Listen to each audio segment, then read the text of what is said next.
audiencia. Evolución COVID en Vigo. Bueno, mantenemos una situación bastante estacionaria. Hoy subimos un poco, 0,7, pero estamos en 14. Teniendo en cuenta que la media de Galicia a 14 días es de 18,7 y Vigo tiene 14, pues en términos comparativos estamos razonablemente bien. En Coruña están en 24, en Santiago en 18, en Lugo en 10, Ourense está muy alto, 55, Pontevedra 16 y Ferrol 40. Por tanto, en Vigo estamos en términos relativos, en términos absolutos, francamente bien.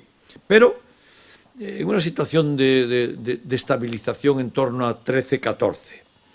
Lo óptimo sería tener la estabilización en torno a 0, como es natural. La evolución a 7 días marca más o menos eso.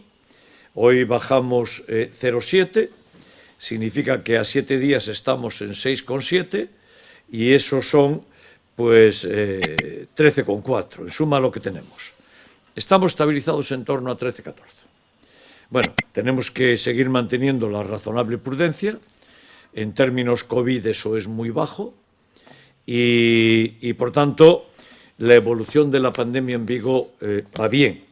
Tenemos que hacer los esfuerzos de irla bajando para llevarla a 0 y estamos muy cerquita de entrar por debajo del 9. Ya sabéis que ya no se dan datos porque se considera que ya no existe.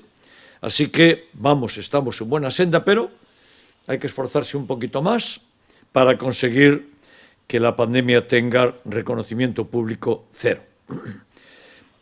Bueno, este fin de semana Vigo sigue estando de moda y tuvimos en este puente un nivel de ocupación hotelera muy alto, 65%, que para esta época donde habría que estar por debajo de la mitad de lo que estamos teniendo, significa que Vigo sigue siendo un destino atractivo y que seguimos, por tanto, ocupando un lugar tan importante.